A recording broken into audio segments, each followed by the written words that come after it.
Assalamualaikum warahmatullahi wabarakatuh. Perkenalkan saya Nisa Maharani dari Pendidikan Bisnis B 2018. Di sini saya akan mempresentasikan hasil tugas saya di mata kuliah Statistika Ekonomi. Pertama, kita sudah ada data tinggi badan di kelas model. Selanjutnya, kita akan membuat distribusi frekuensinya. Yang pertama, kita membuat jumlah kelasnya dulu. Ada rumus K sama dengan 1 ditambah 3,32 log N. Log N di sini adalah datanya ada 30 data, jadi 1 ditambah 3,322 log 30 sama dengan 5907, maka kita bulatkan menjadi 6. Selanjutnya, kita akan membuat interval kelas. Interval kelas itu rumusnya data terbesar dikurang data terkecil dibagi jumlah kelas. Di sini data terbesar yaitu 194 dikurang 161 dibagi 6 sama dengan 33 dibagi 6. Sama dengan 5,5, maka kita akan bulatkan menjadi 6. Nah, jadi kita lihat di tabel tersebut kelasnya itu ada 6 dan intervalnya itu dari 161 sampai 166, 167 sampai 172, 173 sampai 178, 185 sampai 190 dan 191 sampai 196. Frekuensinya itu ada 7, ada 8, 5, 3, 5, 2. Maka frekuensi jumlahnya itu ada 30. Selanjutnya ada kurva histogram. Di sini ada datanya. Dengan kurva histogram ini kita perlu interval dan frekuensi. Di sini kita lihat interval kelas kita kan sudah tahu tadi 161 sampai 166. Nah, frekuensinya itu ada 7, 8, 5, 3, 5, 2. Jadi kita bisa lihat histogramnya. Nah, kurva poligon. Di kurva poligon ini kita mencari nilai tengah kelas. Nah, nilai tengah kelas itu didapat dengan cara dari interval kelas, yaitu 161 ditambah 166 dibagi 2 sama dengan 163,5. Selanjutnya, 167 ditambah 172 dibagi 2 sama dengan 169,5. Selanjutnya, 173 ditambah 178 dibagi 2 sama dengan 175,5. Selanjutnya, 179 ditambah 184 dibagi 2 sama dengan 181,5. Selanjutnya, 185 ditambah 190 dibagi 2 sama dengan 187,5. Selanjutnya, yang terakhir, kelas ke-6, 191 ditambah 196 dibagi 2, hasilnya 193,5. Maka kita dapat lihat nilai tengah kelasnya dan frekuensinya. Nah, jadi kita dapat membuat sebuah kurva poligon. Terlihat di 163,5 ada 7, 169 ada 8, 175,5 ada 5, 181,5 ada 3, 187,5 ada 5, 193,5 ada 2.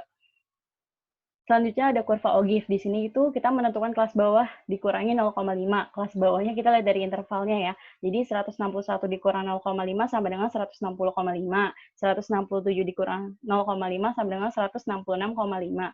173 dikurang 0,5 sama dengan 172,5. 179 dikurang 0,5 sama dengan 178,5. 185 dikurang 0,5 sama dengan 184,5. 191 dikurang 0,5 sama dengan 190,5. Kemudian yang terakhir 196 ditambah 0,5 sama dengan 196,5. Nah, di sini kita tulis tepi kelasnya kayak tadi yang saya sebutkan, ada 160,5 sampai 196,5. Selanjutnya kita membuat frekuensi kurang dari 0. 0 tambah 7, 7 tambah dan seterusnya ada 0, 7, 15, 20, 23, 28, 30 hasil dari pertambahan dari frekuensi. Nah, frekuensi kurang dari itu kayak 30 dikurang 7, 23, 23 dikurang selanjutnya, sampai hasilnya 0 di bawahnya. Maka kita temukan kurva Ogif-nya. Jadi yang warna ungu itu frekuensi lebih dari, yang warna merah itu frekuensi kurang dari. Selanjutnya kita menentukan min, modus, median pada data tunggal. Telah tersedia data tinggi badan di kelas model. Minnya itu dengan cara sigma X1 dibagi N. Jadi, sigma X1 itu hasil dari data-data dari 161 sampai 194. Jadi, hasilnya 5.251 dibagi 30 sama dengan 175,03. Nah, median di sini kita lihat dari 172 ditambah 174 dibagi 2 sama dengan 173. Nah, modus yang paling banyak keluar datanya itu 170. Min data kelompok. Di sini kita lihat interval, nilai tengah kelas. Nilai tengah kelas kayak tadi ya, 161 ditambah 166 dibagi 2, hasilnya 163,5. Nah, frekuensinya tuh ada 7. Jadi, menentukan F kali X1, XI, jadi 160 7 dikali 163,5 sama dengan 1144,5. Nah, kita total hasilnya 5.247. Nah, cara mencari min data kelompok itu 5.247 dibagi 30 sama dengan 174,9. Selanjutnya kita mencari median data kelompok. Di sini ada rumusnya. TB median sama dengan TB. TB itu tepi bawah dari kelas N bagi 2. Jadi kan N itu udah 30, jadi bagi 2 itu 15. Jadi N per 2 dikurang F dibagi FM. Jadi F itu frekuensi kumulatif sebelum kelas, FM itu frekuensi kelas median, dan P itu interval kelas. Jadi caranya 166,5. Jadi kita lihat dulu 15 yang itu ada di kelas berapa? Di kelas kedua. Berarti pakai tepi kelasnya kelas 2, yaitu 166,5 ditambah 15. 15 itu hasil dari N per 2 dikurang 7, frekuensi sebelum kelas median, dikali 6. Dikali 6 itu panjang kelasnya dibagi 8. Jadi 166,5 ditambah 8 dikali 6 dibagi 8 sama dengan 166,5 ditambah 8 sama dengan 172,5. Maka median data kelompok yaitu 172,5. Selanjutnya modus. Modus di sini itu ada caranya. Letak modus sama dengan setengah N, B sama dengan batas bawah kelas modus, maksudnya batas bawah kelas modus. B1 itu frekuensi kelas sebelum modus, B2 frekuensi kelas sesudah modus, P itu interval. Maka dapat kita lihat 15 itu ada di kelas kedua ya, jadi pakai tepi kelas. 166,5 ditambah 1 dikali 6 dibagi 4 sama dengan 166,5 ditambah 15 sama dengan 168. Hubungan antara min, modus, dan median itu kita dapat nilai min lebih besar daripada nilai median, median lebih besar dari nilai modus, maka kurvanya condong ke kiri. Hal tersebut terjadi karena adanya nilai ekstrem yang tinggi yang mempengaruhi nilai min, sedangkan median dan modus tidak terpengaruh. Di sini, apakah rata-rata hitung dapat dijadikan ukuran yang baik? Jadi, rata-rata hitung dapat dijadikan ukuran yang baik karena rata-rata hitung merupakan nilai yang menunjukkan pusat dari nilai data dan merupakan nilai yang dapat mewakili dari keterpusatan data. Jadi rata-rata hitung itu dapat dijadikan ukuran yang sangat baik. Range, di sini itu range ada data-data yang dari 161 sampai 194 yang berjumlah 30 data. Nyari range itu, Xmax itu data terbesar, Xmin data terkecil, jadi 194 dikurang 161 sama dengan 33. Jadi range pada data tersebut yaitu 33. Selanjutnya kita mencari standar deviasi. Di sini nilai tengah kelas kita sudah tahu ya. Jadi 161 ditambah 166 dibagi 2 hasilnya 163,5. Frekuensinya kita sudah tahu. FXI itu kita sudah tahu. Yaitu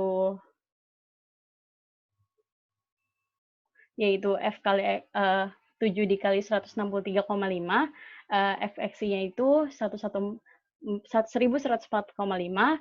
X dikurang X1 dikurang sigma X yaitu min 11,4, X dikurang sigma X dibagi 2, jadi minus 11,4 dipangkatin 2, dipangkatin 2 hasilnya 116,64, kemudian kita hasil dari 116,64 kita kalikan ke frekuensi, hasilnya 816,48. Kemudian kita jumlah semuanya. Di FXI itu ada 5.247, X1 dikurang min sama dengan 21,6, selanjutnya ada 735,84, yang tabel paling ujung ada 2.772. Nah, mencari standar deviasi itu sigma X. Sigma X1 min X pangkat 2 itu adanya 2.772 dibagi 29. Dibagi 29 ini kenapa? 29 itu dari N-1. N-nya itu ada 30. Kita kurang 1 jadi 29. Jadi akar dari 2.772 dibagi 29 itu akar 95,58. Yaitu 9,77. Kita bulatkan menjadi 10. Di sini koefisien relatif. Koefisien relatif yaitu S dibagi min dikali 100%. Di sini 10 hasil dari S tadi ya, kita lihat ada standar deviasinya itu 10. Kemudian 10 dibagi 174,9. 174,9 ini adalah min.